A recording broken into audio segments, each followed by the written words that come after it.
Comme je vous l'ai dit, on est dans un lundi qu'on nommera le lundi double. Il y aura 2 vidéos et celle-ci est la deuxième. La première, c'était la review de l'épisode 84 de Dragon Ball Super, et celle-ci va donc parler du premier épisode de Shingeki no Kyojin, l'attaque des titans de la saison 2.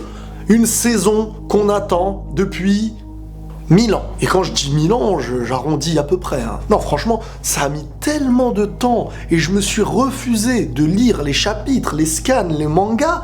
Donc, quelque part, j'ai oublié énormément de choses. Je tiens à m'en excuser d'avance pour les noms, pour plein de délires. Je vais résumer un petit peu l'épisode à ma manière, on va en parler et on va petit à petit réavancer dans cette histoire qui est quand même magnifique, excusez-moi, mais ça marque le coup. Il y a le délire zombie d'un Walking Dead, de Resident Evil et tout ça, mais là on est dans un délire bien plus glauque, j'ai envie de dire, et bien plus mystérieux. On n'est pas dans une renaissance d'un mec qui vient de mourir, mais plutôt dans des choses dont on ne sait pas encore le début, tu vois.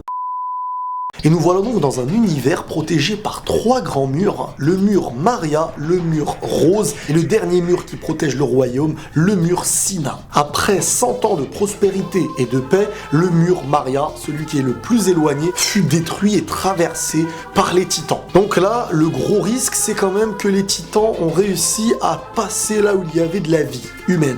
Le deuxième mur désormais à franchir, c'est le mur Rose. On va en parler dans cet épisode aussi. Nous voilà donc avec Shingeki no Kyojin, l'attaque des titans, épisode 1 de la saison 2. Un tout petit résumé en début d'épisode qui expliquait ce qui s'était passé, mais vraiment en mode vite fait. J'aurais aimé un genre de review carrément.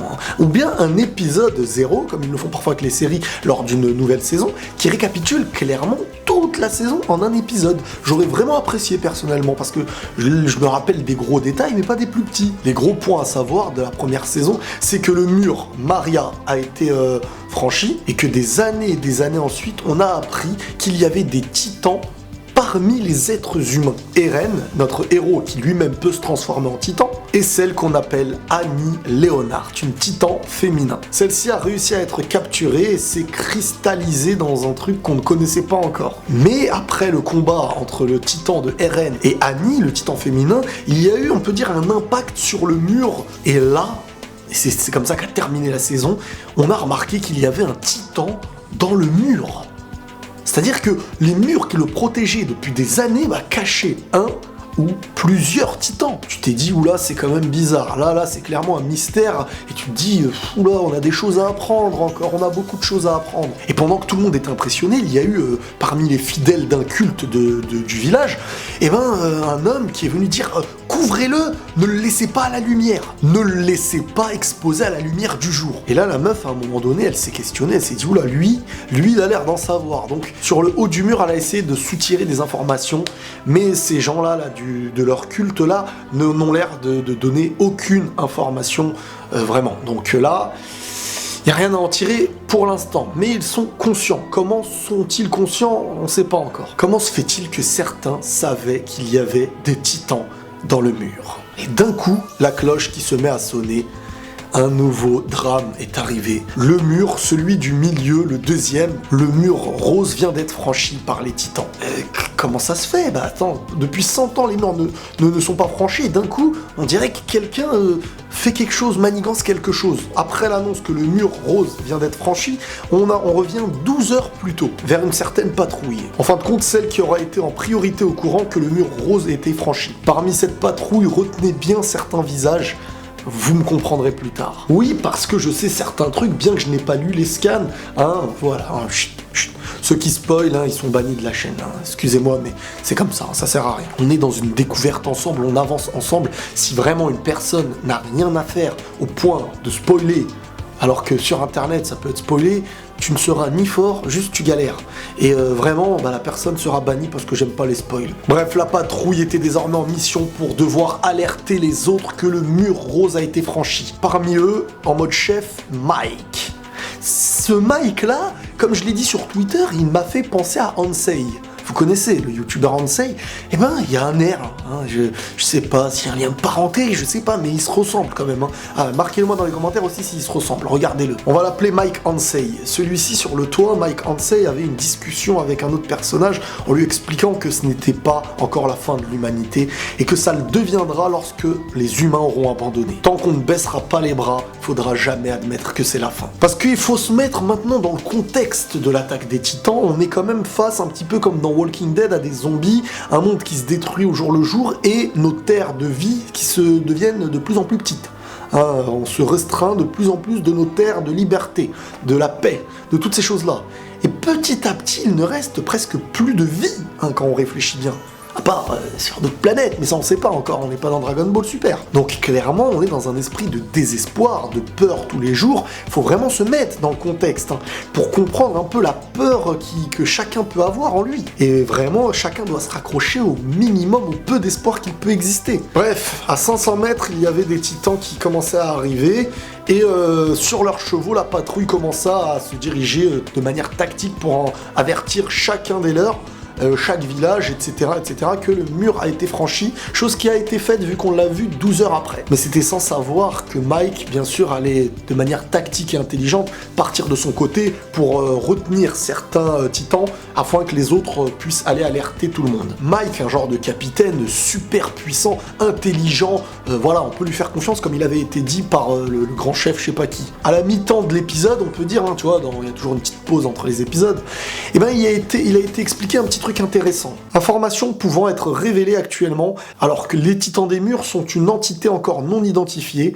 Selon toute apparence, ce sont eux qui constituent le mur par un processus de cristallisation similaire à celui du Titan féminin, comme je vous l'ai expliqué de Annie. Et il y a aussi, comme je vous ai dit, ceux qui étaient nommés le culte du mur, qui étaient au courant de leur existence, mais ils refusent à tout prix de répondre aux questions. Voilà un petit peu certaines informations en plus qui seront additionnées à ce qu'on peut savoir. Le réveil de Eren, qui lui quand même a connu, dans la saison 1, beaucoup de sport, on peut dire, la bagarre, la transformation en titan, la pression d'être un titan, donc voilà, là il était KO, il vient de se réveiller à côté de sa sœur Mikasa. Et ils ont été alertés que le mur rose a été franchi. Bref, on va terminer avec le meilleur de cet épisode, la séquence qui a vraiment marqué tous ceux qui ont vu ce premier épisode, c'est avec celui qu'on appellera Mike Ansei, qui se dirige vers un tout petit village léger où il y avait les titans qu'il avait réussi à regrouper sur le coin. Et donc il avait réussi à les retenir et il s'est dit, bon, c'est le moment de partir. Juste un truc bizarre, c'est ce titan là-bas. Ce titan qui doit faire environ 15 mètres et qui est poilu un petit peu en mode bête, quoi. Celui qu'on va nommer le titan bestial. Et donc, au moment de se tirer, Mike Ansei qui a sifflé pour que son cheval vienne, et au moment où son cheval venait pour le reprendre, le titan bestial de sa longue main est venu et l'a attrapé pour l'exploser et le jeter sur Mike Ansei. Et alors qu'il était au sol et qu'un petit titan, alias titan bébert, qui allait le prendre dans ses mains pour le manger, et ben là il s'est passé un truc qu'on n'a jamais vu jusqu'à aujourd'hui. Le titan bestial s'est mis à parler et à dire aux autres titans d'arrêter. Les titans l'ont écouté. Un titan parle et se fait obéir par les autres titans. Déjà là, on est dans un tournant de l'histoire.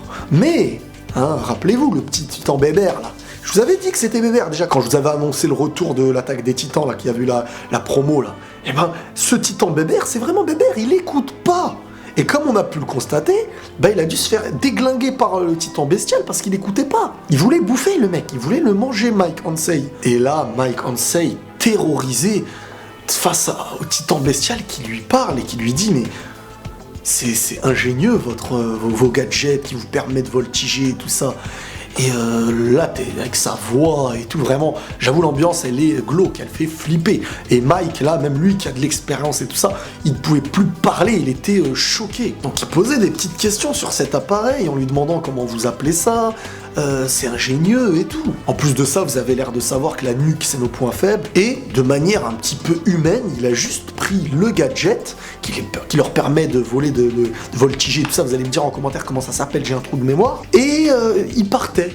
Il a même pas tué. Juste après ça, Mike Ansei s'est rappelé de sa discussion qu'il avait en expliquant que c'est au moment où on baissera les bras que ça va être la fin pour l'humanité. Donc celui-ci, qui à mes yeux aurait pu être plus tactique en pensant à la suite, en essayant de ne pas se jeter dans la gueule du loup comme on dit, mais celui-ci ne voulait pas abandonner, sinon à ses yeux ça aurait été un échec pour la race humaine. Donc comme il l'avait rappelé, malgré qu'il n'avait plus son gadget pour voltiger, là je vais m'en rappeler du nom, j'ai un trou de mémoire, ça m'énerve. Il a donc essayé de courir pour l'attaquer, et c'est là que le titan bestial a donné l'ordre aux autres titans en leur disant clairement c'est bon, vous pouvez attaquer. Mais il l'a dit parce que c'est Mike Ansei qui voulait se battre. Sinon, il partait. Mais après, est-ce que quand il serait loin, les titans, ils auraient mordu, quoi, ils auraient mangé l'autre, là? Tu vois, il y a plein de petites questions bizarroïdes. Ça, je sais pas, mais on sait déjà clairement que ce titan-là a l'air d'être leur chef, un petit peu, et qu'il a l'air d'être l'un des plus anciens aussi. Qui dit plus ancien, le fait qu'il sache parler, est-ce que c'est quelque chose qui est lié à une mutation humaine titan? Est-ce que vraiment, je parle sans savoir, hein, peut-être que c'est ça, mais je ne suis vraiment pas au courant de ce qui se passe ou de certains spoils, à part deux petites choses dont je vous ai dit, rappelez-vous de certains visages, c'est tout. Et les titans se sont vus à manger et à tuer Mike Ansei. Repose en paix. Qui est ce titan bestial? Qui est-il? Comment se fait-il qu'il sait parler? Pourquoi il est différent dans la forme, dans la taille? Il est poilu, c'est un titan préhistorique quelque part. Vraiment, en tout cas, l'épisode 1 se termine comme ça, mais une claque graphique, comme d'habitude. De toute manière, on n'a jamais trouvé de problème graphique dans l'attaque des titans en termes d'épisodes. Il paraît que les scans au début, les mangas et tout ça, c'était pas super beau. Les chansons, les dessins et l'ambiance du premier épisode nous met clairement dans le bain. Et ça, est-ce que ça valait le coup d'attendre 1000 ans? Bah oui, forcément, mais à un moment donné, sincèrement, vous me dites en commentaire ce que vous avez pensé de l'épisode. N'hésitez pas à vous abonner, à vous réabonner si c'est pas encore fait, à liker cette vidéo. Parce que vraiment, là, on est dans un mois, le mois de l'animé. Hein. Boruto, Dragon Ball Super, Shingeki no Kyojin, pour moi, ça s'arrête là. Pour les autres youtubeurs ou pour vous qui aimez certains autres mangas, il y a d'autres mangas qui ont repris ce mois-ci. Je compte sur vous, les amis, pour lâcher les commentaires, débattre, sans spoil. Vraiment, vous serez des vrais. Ça serait intéressant de savoir, tous ceux qui ne connaissent pas la suite, de discuter, et ceux qui connaissent la suite, d'analyser sans forcément dire ce qui va se passer. Sincèrement, dès que je vois un début de spoil, donc évitez même de jouer avec je vais spoiler, après vous spoilez pas parce que je vais pas regarder la suite si vous dites je vais spoiler, je supprimerai les commentaires et j'en bannirai certains. Essayez d'être franchement, de jouer le jeu proprement, de ne pas faire comme chez tous les autres, certains qui écrivent n'importe quoi dans les commentaires. On essaye de gérer ça proprement entre nous. Prenez tous soin de vous les amis, merci pour tout et la paix sur vous.